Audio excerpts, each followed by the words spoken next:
Welcome to episode 12 of On Farm with the Royal Highland and Agricultural Society of Scotland. I'm Monty. Thanks again for being with us. I'm recording this introduction on what should have been Kelso Show Day, my big local show. And it does make me feel, yet again, a little bit sad for what might have been, or rather, what should have been. But I hope this episode will cheer us all up. We're taking a little bit of a break from modern agriculture, and instead we're going to, with great pleasure, look back at a little of the history and heritage of the Royal Highland Show and the Royal Highland Society. We're going to take a tour of Ingliston House, RHASS headquarters, with their chairman, Bill Gray. Here we are, just about to walk through the front door of Ingliston House. The building actually dates back to the 1840s, but as you know, Ingliston became a permanent home of the Society in 1960, and it's now, as I say, the hub and the centre of operations. So we'll just go in through the front door. And I think it's fair to say that the first thing that strikes you about it is the grandness of the house. You immediately get a sense of history and heritage. Ahead of me, I'm looking at some stained glass windows that were put in by the family that owned the house back in the 1800s. There's some beautiful coving around the ceilings, etc. But immediately you're picking up the agricultural theme. So there are already paintings of various animals in the past, and we'll maybe touch on that a bit later on when we go up into the boardroom. So the very first thing that you come across is a bust of Sir William Young, a past chairman of the Society back in the 70s, hugely iconic figure. And of course the Sir William Young Award is one of the most prestigious awards that we bestow for livestock breeding and excellence. If we go into what is now the Chief Executive's office, this is where the Executive Committee sit and most of the standing committees sit. And again, we've got some artwork of past chairs and presidents of the Society in here. But I think the most important thing is the framing of our 4 royal charters. So the Society has 4 charters bestowed upon it, and the first one in 1787 by George III, and the most recent one by George VI when he visited Inverness Show in 1948 with the now patron, Our Majesty, Queen Elizabeth. So a huge sense of history, but this is actually the principles upon which the Society operates and is founded. Those charters absolutely underpin everything that this Society does to support rural Scotland, to support agriculture and the improvement of it. So if you ever want to sort of touch back to the core, you walk in here and have a look at these 4 charters here. This is what it's all about, and this is what sets our tone in a lot of, we talk a lot about our charitable remit. And the tone of our charitable remit is the articles that are set down in these charters. There's a lot of really tough decision making goes on in here. As anybody who watched the photographs, etc., that were shown when we sadly had to cancel the show this year, I haven't been back in here since. So it's a strange moment just to be back in here, to be fair. You come back into the hallway. The next thing that strikes you, apart from the vista of the stairs, etc., and again, more artwork of varying sorts. And, for example, here we've got a portrait of 4 alpaca, which was exhibited at the 10th meeting of the Association for the Promotion of Science in 1840. So it's not just all about the show. Agriculture is about science. The Society is about science. As you well know, we support Morden. We're very intrinsically linked. We're founding members of the Morden Institute 100 years ago as it's celebrating its centenary this year. So you get sort of, it's almost a strange thing to see 4 alpacas in the middle of the Highland, the centre of the Highland Society, but actually it's representing Association of Science, and that's a really big part of that charter and that whole sort of sense of being. And then a couple of other interesting things here. So that there's a portrait of Lady MacRobert. As everybody knows, that the MacRobert Pavilion became the iconic members' centre for nigh on 60 years. And was replaced just this year, finally, by the current, yet to be used, sadly, new members' facility, which I think most of our members have seen on a picture, but haven't had the benefit of being able to see inside it. I have, thankfully, been able to see inside it, and I can assure you that when we do get it open and get people into it, I am absolutely sure that the members will be suitably impressed. There's quite a funny story about Lady MacRobert, actually, because A number of years ago, for some reason, quite a lot of paintings and portraits and things were put up into the attic for storage. Lady MacRobert was discovered up there, and so it was decided that actually she should probably be in the MacRobert Pavilion. However, they put her in behind the bar at the Doonside Bar, and somebody apparently came in one day and with a look of horror on her face and said, why have you got Lady MacRobert in the bar? And they said, well, it seemed a reasonable place. Did you not know that she was teetotal, was the reply. So Lady MacRobert was quickly rescued from the den of iniquity that the Doonside Bar used to be and was brought back up here to Ingliston House, so she now resides in much more peaceful and suitable surroundings. There's a beautiful grandfather clock here, for example, in memory of James Durno by his daughter, Miss Mary Durno, from Tarvis, an honorary president and a director. So it just shows you the sort of feeling that families have for being part of this society.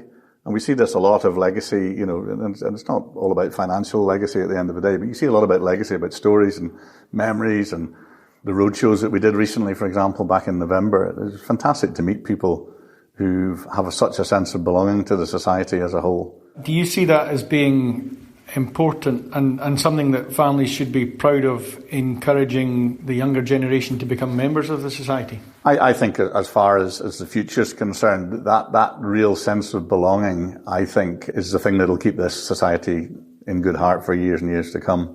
To do that, we need the younger generation to become members and become part of the shaping of the society as their predecessors have done in the past. I have 2 grandchildren and they don't know it yet, and nor does my daughter, but there'll be a couple of life memberships going in their direction, even though they're young enough and don't need it. But that's part of the support that we'll give to the society to make sure it goes forward. Bill, who were your predecessors? Who were the founding fathers of the society? Well, the founding fathers were a group of individuals who met one night in the Tontine Tavern in Edinburgh. It must have been around 1784 because, of course, the founding of the society was actually in 1784. And I think they decided that they wanted to form a society that promoted agriculture and promoted farming, promoted rural life from very humble beginnings over a beer or two, no doubt. There is a suggestion that they were actually removed from the tavern and actually clinched a deal outside. We're not sure whether that was because they'd overindulged or whether, in fact, it was closing time and chucking out and they ended up out in the street. Behind me is Stamp Office Close. Here's BBC Scotland's late, great landward presenter, Ben Coots, back in 1984, marking the Society's 200th anniversary. And there was a well-known pub called Fortune's Tontine Tavern, where 50 Highland gentlemen agreed to form the Highland Society of Edinburgh. They were probably fortified with some of the good claret that used to abound in these days. But that was 200 years ago, on the 9th of February 1784. So hats off to them. Look at what they started. Do you think they would be proud if they could see what the society and the show has become? I think they'd be amazed, actually.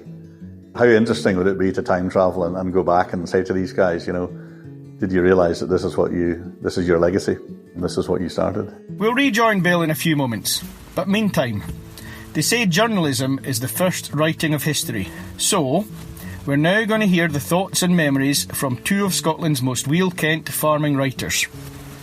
Ken Fletcher, editor of The Scottish Farmer, and the first voice we'll hear, Andrew Arbuckle, formerly of The Courier and writer of a 20th century history of Scottish farming, Footsteps in the Furrow. The first Highland shows that I can remember are back in the 1950s. The big attraction, or the thing that stuck in my schoolboy mind, was they had a display by the Royal Canadian Mounted Police, the Mounties, on their horses, and it was the most impressive thing. As far as other people are concerned, I'm a mere youngster. I can trace going back to the Highland Show to about 1974, 1975. I used to milk cows at weekends and stuff for a local farmer, and he took me down the Frisian lines as they were then, and he introduced me to a few people. And a man who looked as if he'd maybe had a few low flyers the night before had asked me, "Can you lead a beast, son?" And I said, "Aye, I can lead a beast." I always remember the name of the animal. It was called Blackwood Jana the 8th. And it was an old, fat, dry cow. But to me, it was the best moment I'd ever had in my life up to that point. which just goes to show you what a sad upbringing I had. The other thing that was noticeable was if you went down the stock lines, the breeds in those early days were totally different from the multiplicity of breeds that you have nowadays. You must have been wowed by lines of machinery, and was it, back in that day, it would be the place to see the latest introductions in technology, etc., was it? Oh, there's no doubt the rows of shiny machinery were very seductive to a farmer. The other thing that I should mention, because it's a family tradition to go to the shows, as it is with many farmers, I can remember trailing around with my father at these early shows, and the only trouble was he seemed to know everybody, and it just took an age to get. He'd always stop to speak to somebody else, and I wanted to see more and more, but it was a slow process. I think that hasn't changed, Andrew. I get the same with my 6-year-old daughter now, and she just was absolutely, Daddy, let's go, but I need to speak to so-and-so. When you go to the Highland Show, you can't go 10 yards without meeting somebody that you know. And it's fantastic because the people make it. If you take the people out of it, you have nothing. If you leave the tractors and the livestock there, you have nothing. It's the people that make everything. And it's the same for the local shows. Back in the 60s, 50s and 60s, it was very much a farming event.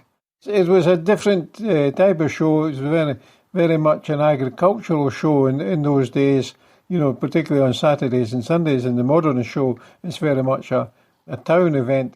The founding fathers, if you like, the folk that founded the Highland Society, what would they think of the progress that's been made?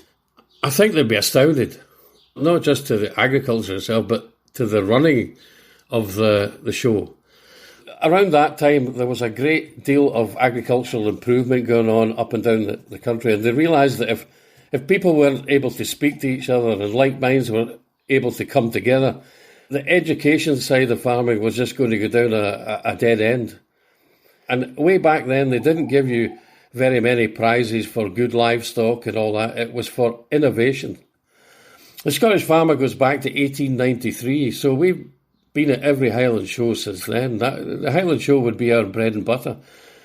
But long before that, the Highland Show was well forward in educating the kind of more enlightened farmers of the time. And really, that's, to me, the origins of the society. And to a certain extent, it has remained absolutely true to it, is to further the enlightenment of the agricultural industry. There's daft things down through the years, like how much potash to put on, and that's a thing we leave to the scientists now. But in those days, they were dealing in guano. We're a far cry from those days.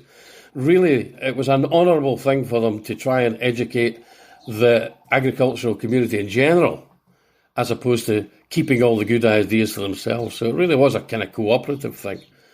In my opinion, they've maybe not stuck truly to the origins of the society in this respect, and that they have to sometimes maybe reboot their little computers and say, let's go back to our basics again. RHASS is a great organisation, but RHASS is taking the countryside into the town. The original ideals of the HASS, as it was that time, was to take good practice into the countryside. So are we trying to cater too much for people who don't know anything about agriculture? Maybe they need to look inward again and try and use the Highland Show platform to educate the farming industry. A distinct challenge to RHASS from Ken Fletcher there. Has the society strayed from the original purpose of those 50 forward-thinking farmers in 1784? These days, is it pitched too much at talking to everyone else and too little at supporting and bringing on agriculture and rural life? Back at Ingliston, Bill Gray disagrees. Just remember that the Charter underpins all of that. We've moved maybe a little bit more towards educating the general public, but actually when you think about it, that's all inextricably linked back to the whole consumer-producer relationship. To make ourselves better farmers and better agriculturalists, if we don't promote ourselves and we don't have a connection to our consumers, actually that's not really carrying out that particular function all that well. And then I think the other thing to remember is that excellence also comes in livestock breeding, for example. So to win a ticket